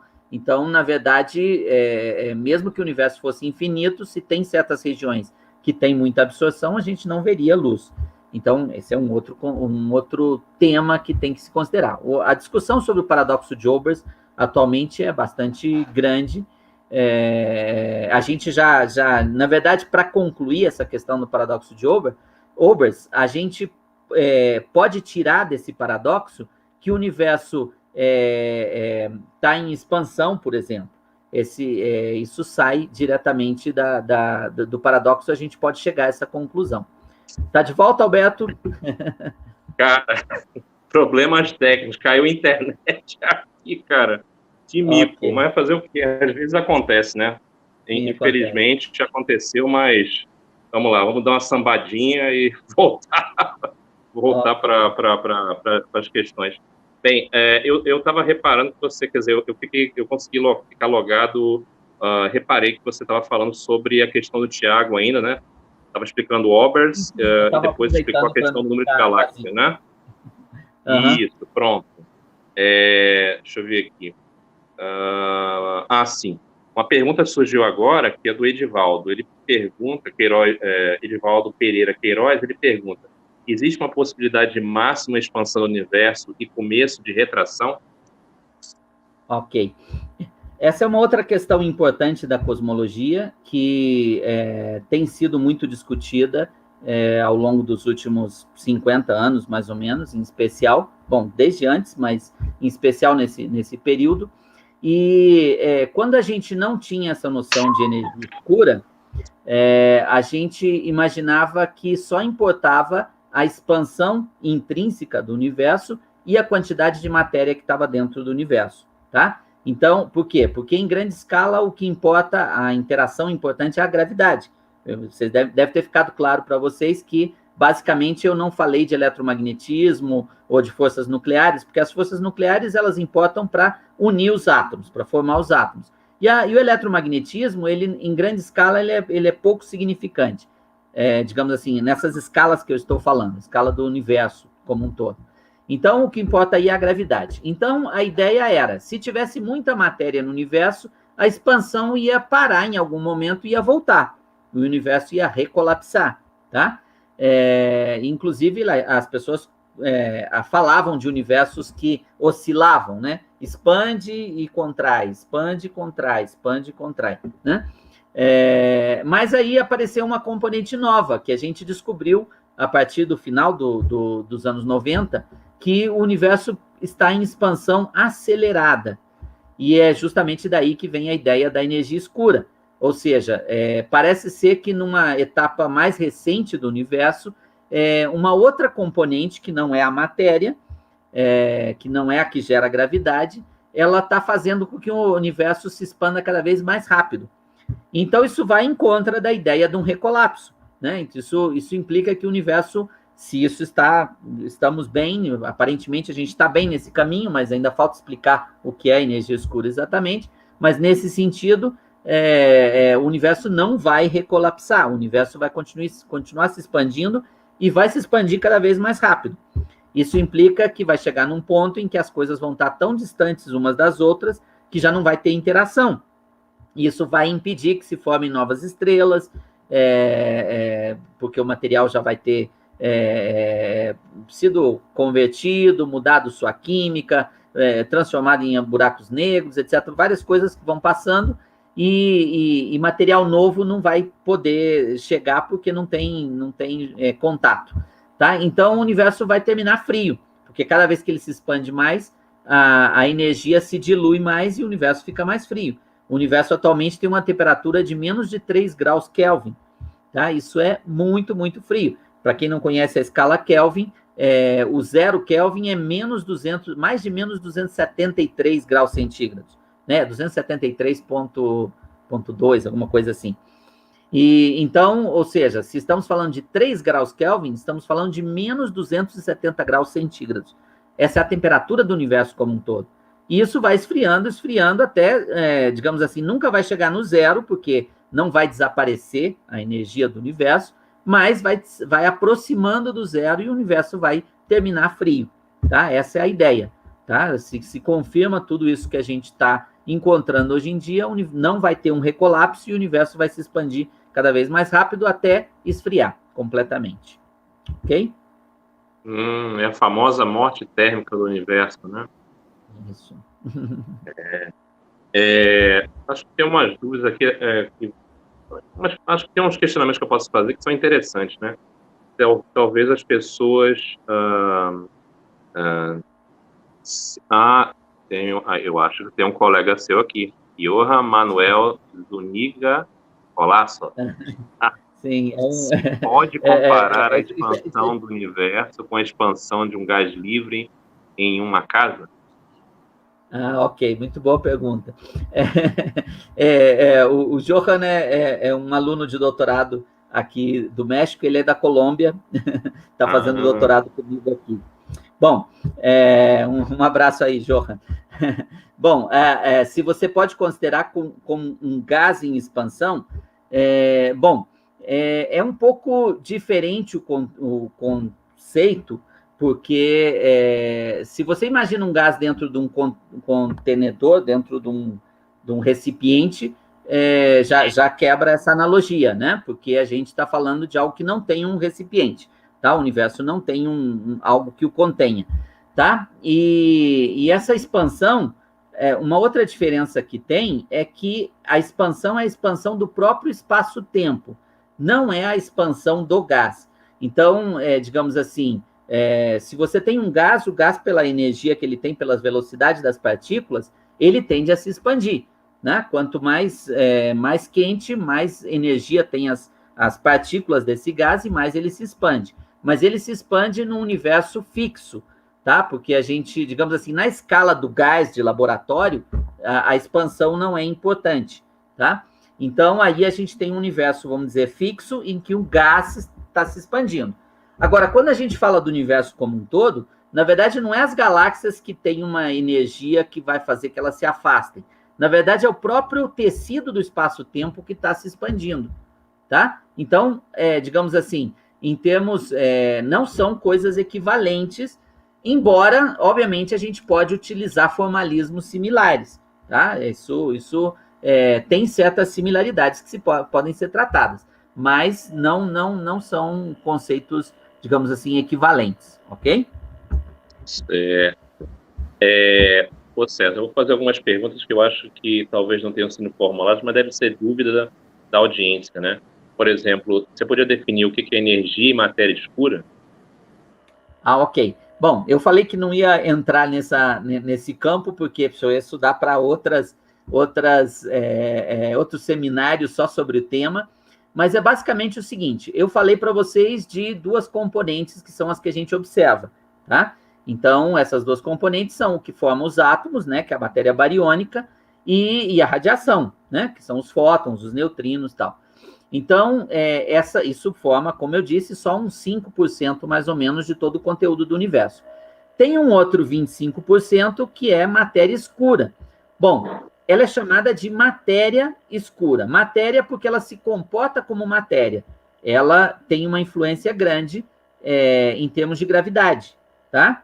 E nota que ela é dominante em relação à matéria bariônica, porque é 25% mais ou menos de matéria escura e 5% de matéria bariônica. Ou seja, se a gente considerar só a matéria, é mais ou menos 85% de matéria escura e 15% de matéria bariônica. Então, quem realmente domina a gravidade é a matéria escura, tá? Então, toda essa estrutura que eu expliquei para vocês, na verdade, isso, principalmente nas simulações, isso se dá a partir da matéria escura. A matéria escura é a primeira que vai formar essa estrutura. E a matéria bariônica vai seguir a matéria escura, porque ela é menos importante, ela tem uma densidade menor, então ela acaba seguindo a matéria escura. Tá? Então ela vai fazer o mesmo que faz a matéria escura, só que ela é em menor quantidade, e aí tem a diferença. A matéria escura ela não interage com a luz. Tá? A matéria escura ela só produz gravidade, ela não produz radiação, não reflete radiação, não absorve radiação. Então, ela, digamos assim, ela está aí, forma a estrutura, mas quem realmente vai aparecer depois é a matéria bariônica, que essa sim vai formar estrelas, vai formar galáxias, vai formar tudo isso que eu falei com vocês. Tá? Então, essa é a matéria escura. A matéria escura é uma matéria, ou seja, gera gravidade, mas não interage com a radiação. Por isso ela é escura. Tá? O escuro aí tem esse duplo sentido, né? O sentido de que a gente ainda não conhece o que é essa matéria, a gente não sabe se ela é formada de partículas, que tipo de partículas. A gente sabe algumas coisas sobre o tipo de velocidade, mas a gente esperava no colisionador aí europeu de conseguir detectar essas partículas, mas não conseguiu. Então, ainda está muito assim no ar. Então, a gente não sabe bem como é que é essa matéria, mas sabe que ela gera gravidade. E tem evidências de que ela está fazendo as galáxias girarem mais rápido e se moverem mais rápido. Então, isso a gente tem evidências. E a outra é a energia escura. Bom, a energia escura está associada com um termo aí que eu também pulei na hora que eu falei das equações de Einstein, que é a constante cosmológica. Como a gente descobriu que o universo está em expansão acelerada, significa que ele deve ter algo mais, e esse algo mais, nas equações de Einstein, vai ser representado pela constante cosmológica. Tá? Mas ele não digamos assim, a constante cosmológica é o formalismo matemático para descrever essa energia escura. Mas a energia escura, ela também é algo que a gente não conhece, e o efeito dela é aumentar a taxa de expansão do universo, fazer com que o universo se expanda de forma acelerada. E é outra coisa que a gente também não conhece, tá? E ela tem uma outra propriedade muito rara. A densidade dela não aumenta, a densidade dela é constante. O universo se expande e ela não muda a sua densidade. Então, bom, isso é a matéria escura e a energia escura, coisas que a gente não conhece bem, mas que a gente vê os efeitos dela no universo. Ok? Bem interessante. Outra coisa que tem até dúvidas pessoais, né? Não sei se você lembra da Glenda. Lembra da Glenda, no laboratório de Nicolo? De Nicolò? A de Nicolo. Hoje ela tá nos Estados Unidos, acho que está na SUNY, acho que é a Universidade Estadual lá de Nova York. Eu me lembro que ela em Cambridge, ela estudou... Oi? Vocês encontraram Eu perdi o contato com a Glenda. É só você... Dr. Google é o nosso espião perfeito, né? É só você botar o nome da pessoa, você sabe onde ela está trabalhando. Mas eu coloquei Glenda na roda porque eu me lembro que em Cambridge, né, porque ela foi fazer doutorado lá em Cambridge, ela estudou a Star Wars Faint Blue Galaxy. O que você acha aí? Bom, Faint Blue Galaxies são galáxias, bom, traduzindo isso, galáxias azuis que não são muito brilhantes, né? Na verdade, tem vários tipos de galáxias diferentes. Os tipos básicos são as galáxias espirais e as elípticas. Bom, espirais, elípticas e irregulares. E entre as galáxias anãs, em especial, tem algumas que são essas Faint Blue Galaxies, né? Que são galáxias muito azuis. O azul significa que ela está formando muitas estrelas. E elas são faint porque elas são débeis. Elas são galáxias com pouco brilho. Tá? Então, elas normalmente estão dentro do grupo das galáxias anãs, que são essas galáxias que ficam girando ao redor das galáxias grandes, né? Que são satélites das galáxias grandes. Entendi. Naquele Hubble Deep Field, eu não sei se fizeram múltiplos filtros, mas devia ter muita dessas galáxias, né? Naquele Ultra Deep. fizeram com vários filtros e sim, identificaram, digamos que talvez já umas galáxias azuis já não tão faint, porque nas escalas que o Hubble está observando nesse Ultra Deep Field, que observou, já precisava ser um pouco maior. Mas realmente, digamos assim, a escala das galáxias, a gente justamente diz que podem ser desde anãs até gigantes, porque realmente varia muito em tamanho essas galáxias, e se imagina que tem uma componente importante da formação das galáxias, que é uma componente hierárquica, que a gente chama, que as galáxias primeiro se formaram mais pequenas e obviamente, nessa época que elas se formaram, elas estavam formando muitas estrelas, então eram mais azuis, e esses pequenos blocos, vamos dizer assim, se juntaram, formando galáxias mais grandes. Tá? E aí a nossa galáxia, por exemplo, é provável que se formou a partir da fusão de várias galáxias mais pequenas. Inclusive, recentemente, com os dados de um survey aí bem importante, que é o Gaia, se descobriu aí um certo, uma acreção, a nossa galáxia como que incorporou uma outra galáxia que não era tão pequena, que era a galáxia de Eridano, e tem outras por aí também que o pessoal está descobrindo e está estudando aí a história da galáxia. Então, sim, essas galáxias pequenas que se juntaram para formar galáxias maiores eram uma espécie de galáxias azuis, né? Mas as recentes, que são faint, que são pouco brilhantes, essas normalmente são mais pequenas, são satélites, ok? Atualmente. Certo. Uma outra questão que também eu acho que seria dúvida na maioria das pessoas é em relação à anisotropia da radiação de fundo, né? Porque quando foi descoberto nos anos 60, você não tinha muita resolução espacial da antena, né? Aquela que foi usada para detectar, inicialmente, foi projetada para detectar sinais do eco, né? Daquele satélite que era passivo, né? Só repetia sinais da Terra, e descobriram a radiação, mas ela era flat, né? Blank, né? Não tinha variação. Aí você teve o COBE, aliás, teve um satélite soviético antes do COBE, que descobriu isso. Depois teve o COBE, que era muito mais sensível, o radiômetro. O que seriam, como é que a gente interpreta modernamente essa anisotropia da radiação de fundo? Bom, a própria radiação de fundo, em princípio, foi esperada de forma teórica. Se imaginou que o universo devia ter passado por uma etapa em que a radiação ficou livre, né? Justamente, lembra que eu falei que a história do universo, mais a grande escala, a gente divide em 3 etapas. A era da radiação, a era da matéria e a era agora da energia escura. Então, quando termina a era da matéria, a densidade da matéria, quando termina a era da radiação, a densidade da matéria passou a ser maior que a densidade da radiação. E aí, essa radiação ficou livre e formou a radiação cósmica de fundo. Isso já desde os anos 60 já se esperava. E só depois começaram a detectar. Você falou bem do satélite COBE, depois ainda teve com melhor resolução, foi o WMAP, e depois teve WMAP, né? E depois teve um mais recente, que foi o Planck, que foi digamos assim, a última palavra nesse sentido.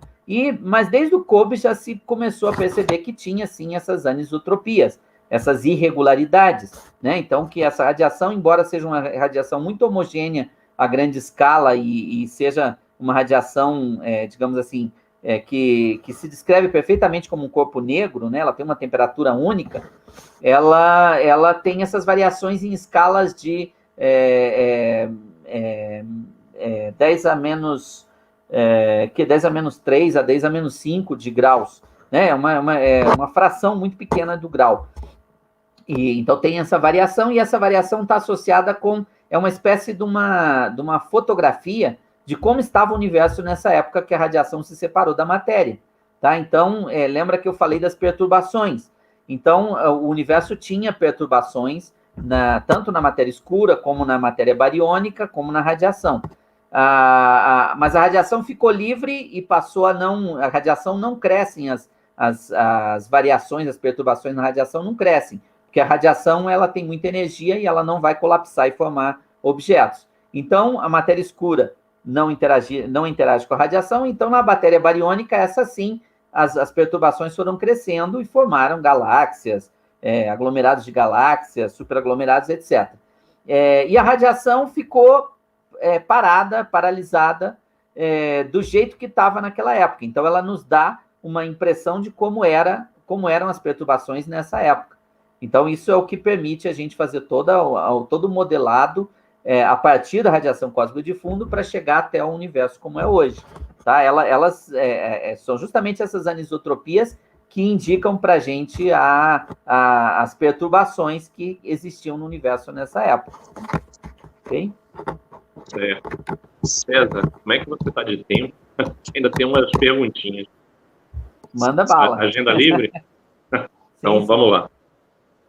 César, como é que, no caso do seu estudo, você usa o quê? Banco de dados, dados que você coleta com telescópio, óptico, ou é rádio, ou é um mix disso?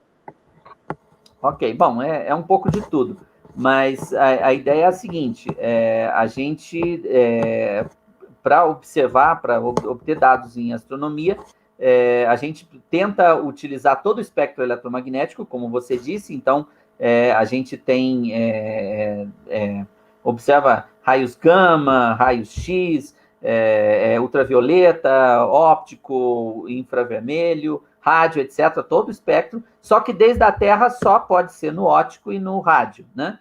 E para outras bandas tem que ser a partir do espaço, a partir de telescópios espaciais. Bom, na minha área a gente utiliza todo o espectro. Se são dados que estão disponíveis, por exemplo, de telescópios espaciais, normalmente estão em bases de dados. A gente utiliza dados de bases de dados. Mas se são coisas, por exemplo, galáxias que ainda não foram observadas e a gente precisa determinar, por exemplo, velocidade radial delas ou coisa assim, aí a gente vai para os observatórios e observa.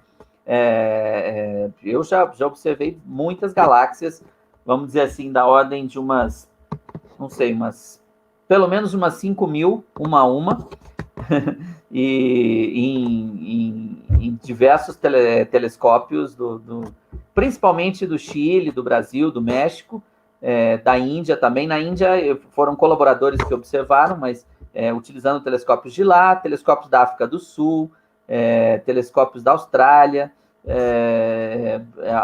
Alguns eu fui, outros foram colaboradores, mas dados obtidos pelo grupo mesmo, pela gente, né?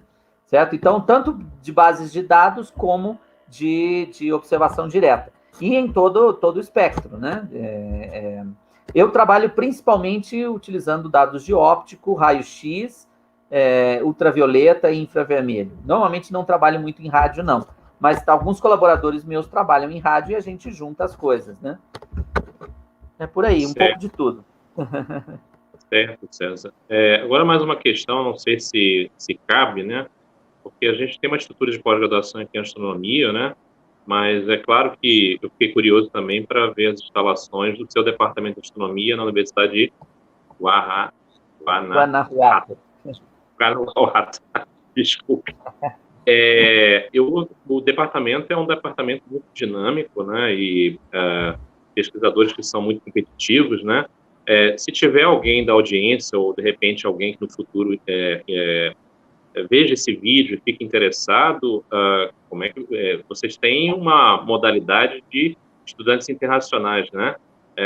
Como é que a pessoa pode se capacitar ou tentar concorrer a alguma vaga? Qual é o processo seletivo para estudantes internacionais? A gente aqui tem, no departamento, somos 14 professores, a metade são mexicanos, a metade são estrangeiros. A gente tem uma pós-graduação, tem mestrado e doutorado. Os dois são bastante bem conceituados aqui no México. O nosso mestrado tem um nível mais alto, que é o que a gente chama de competência internacional, e o doutorado tem só um nível abaixo, que é o de consolidado. Então, são bastante bons, e isso também ajuda, porque os estudantes, todos os nossos estudantes têm bolsa. O governo federal dá bolsa para os estudantes, justamente porque os programas são de alto nível. Então, se o interesse é fazer um desses programas, seguir um desses programas, é aberto internacionalmente, os estudantes podem fazer mestrado, fazer doutorado e participar desses concursos, receber bolsa e tudo, né? A gente tem toda a estrutura aqui, tem muitas colaborações internacionais, como eu disse, a metade dos professores são estrangeiros, então tem professores da Índia, professores da Alemanha, professores do Canadá, professores de muitas partes do mundo, e isso facilita que a gente tenha contato com grupos de várias partes, né, do mundo. Então, e a gente manda os estudantes o tempo todo para toda parte no mundo, então eles costumam ter muita experiência internacional, por isso que a gente realmente conseguiu o nível de competência internacional, porque a gente tem a gente estimula muito essa internacionalização da pós-graduação. E agora, também, se os alunos se interessam por algum tema, querem vir fazer uma estância aqui, um estágio aqui, a gente está aberto. Se querem fazer colaboração também, a gente pode fazer colaboração científica, etc. A gente está completamente aberto, é um grupo realmente muito aberto internacional. Não tem limitação nesse sentido. A gente está aqui aberto. Se você tiver alguém interessado, pode entrar em contato com a gente. Tá? Aqui, ótimo. Ótimo só para completar, a página aqui do departamento é www.astro, de astronomia, né? .ugto, que é Universidade de Guanajuato, ugto.mx. Tá? Então, www.astro.ugto.mx. Tá? Então, aí podem fazer contato com a gente, entrar na página, ver os detalhes da pós-graduação, das pesquisas, etc. Ok? Inclusive, vocês têm um telescópio de 1,20 m, né, que é o Tigre, né? Eu vi, inclusive, bastante publicação desde que ele foi montado em revistas de alto fator de impacto. Pelo que eu vi lá no site do Tigre, tinha mais de 60 artigos em revistas indexadas de alto fator de impacto, ou seja, é só para ter uma ideia para a audiência de como o Departamento de Astronomia da universidade onde César trabalha é muito competente e capacitado, né? Inclusive, eu vi a lista de pessoas formadas, vocês já têm muita gente da Colômbia, né? Colômbia, eu vi uma cubana, um rapaz da Índia, muitos mexicanos, né? Honduras, da Inglaterra, eu vi várias partes. Vários lugares, né? Ou seja, é uma possibilidade interessante de pós-graduação em astronomia para quem termina curso de graduação em física ou astronomia aqui no Brasil. Acho que é uma opção interessante. Só mais duas perguntas. Espero não estar te alugando, César. Quando eu fiz o curso ou eu mediei o curso de janeiro na UFBA, que é tradicional, desde 2002 a gente tem esse curso, eu sempre fazia perguntas para os pesquisadores, né? E a pergunta que eu faço para você é a mesma, né? Vamos supor, aí na audiência, né? Você tem menino, a menina que tem interesse em astronomia, quer muito. Qual a sua recomendação para que a pessoa consiga atingir seu objetivo de ser um pesquisador de alto nível, como você, por exemplo? Olha, a carreira científica, isso vale para qualquer carreira científica, não somente para a astronomia, é uma carreira que exige uma formação constante, né? Então, a primeira coisa é que não é suficiente fazer uma graduação e achar que com isso a pessoa já tem condição de trabalhar como um cientista. Não, no mínimo tem que fazer um mestrado e um doutorado. Digo no mínimo porque a gente depois disso continua a formação tanto em pós-doutorados como em estágios e sempre investigando, sempre aprendendo mais, né? Quer dizer, é uma atividade realmente associada ao conhecimento. Você tem que, para você crescer dentro da ciência, você amplia o conhecimento, né? E o seu conhecimento e o conhecimento da humanidade. Então, isso implica também que tem uma responsabilidade da gente de transmitir essas informações do que a gente vai pesquisando para as outras pessoas. Então,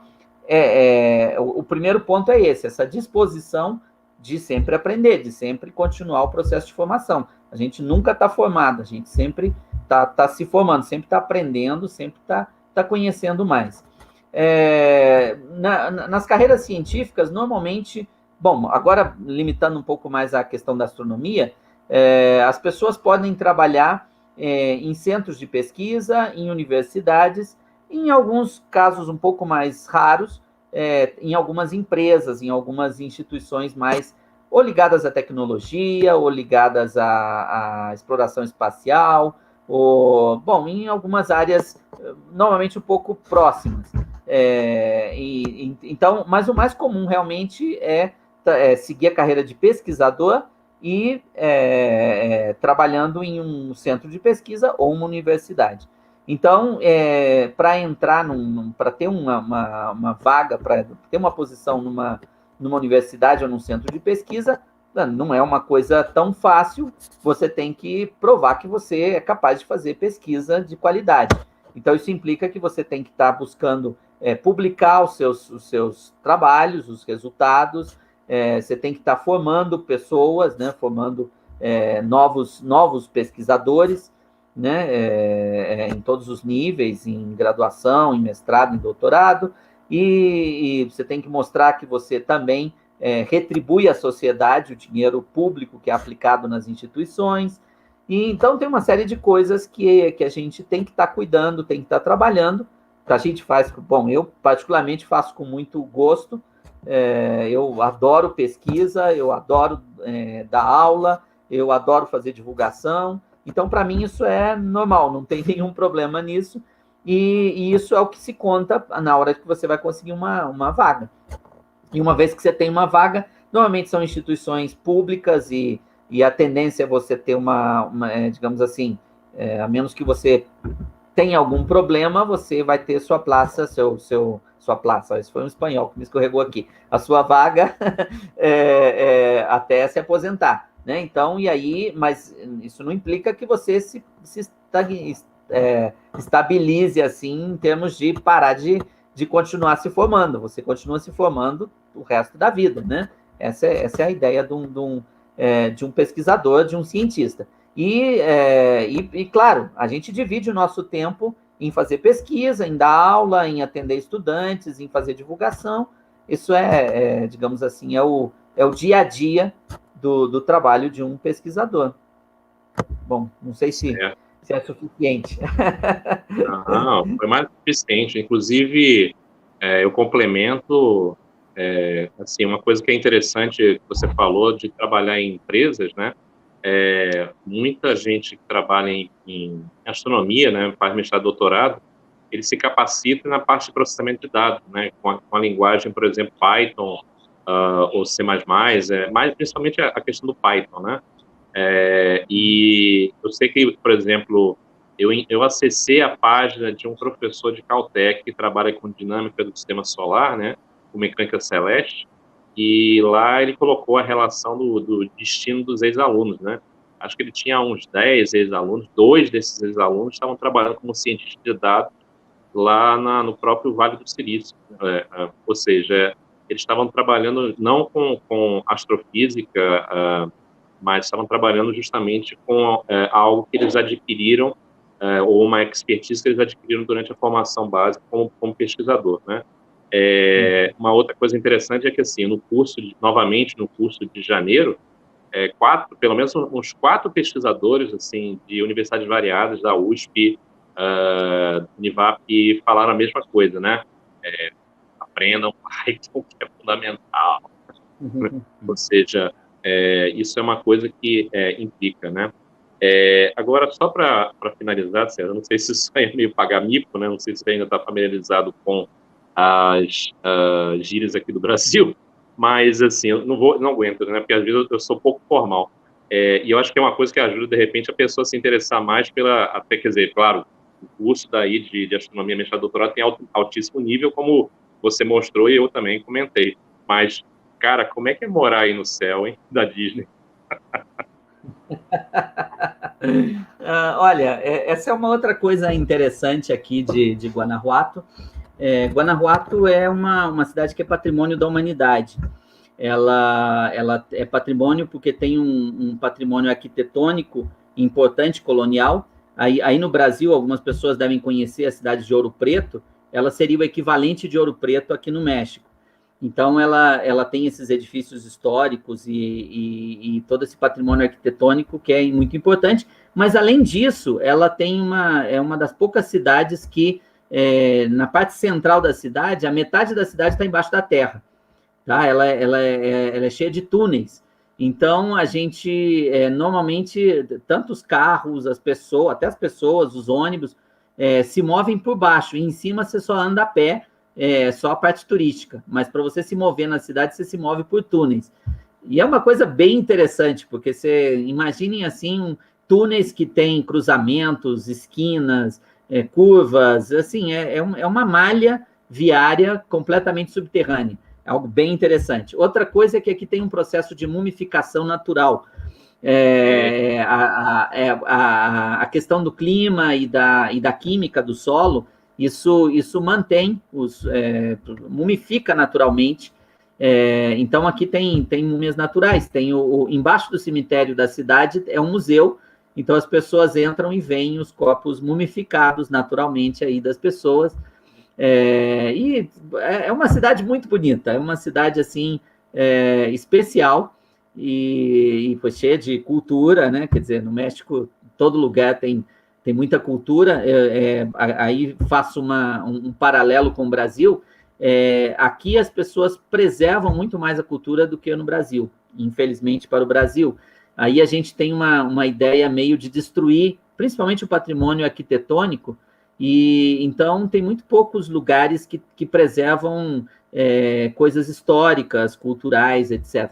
Claro, a gente preserva a cultura, tem umas manifestações culturais incríveis no Brasil e que realmente são impressionantes. Mas eu digo fisicamente, eu digo mais em termos de patrimônio cultural, por exemplo, né? Arquitetônico.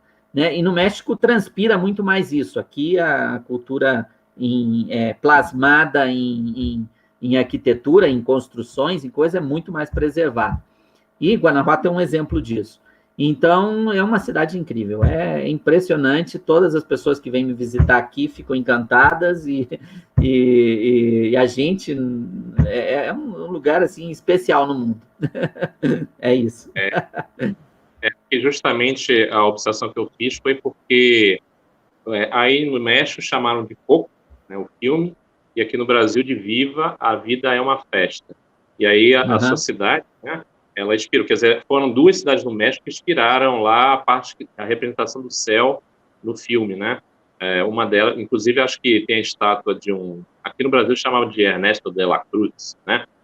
Que é o cantor lá que roubou a música do outro, etc., que assassinou o outro personagem, e tem uma estátua aí, mas não é do de la Cruz. Mas, enfim, aquelas cenas que você não vê no filme são muito inspiradas na cidade onde você vive. Que é um detalhe que eu não resisti em comentar, porque eu achei interessante.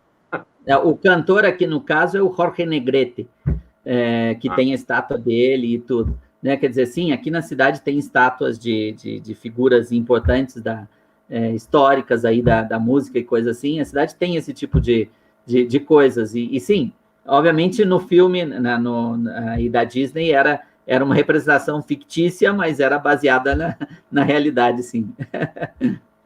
Com certeza, mas é muito interessante. Meus filhos adoram aquele filme. Eu também, no final, dei uma chorada, né? Não deu para segurar. Enfim, sim.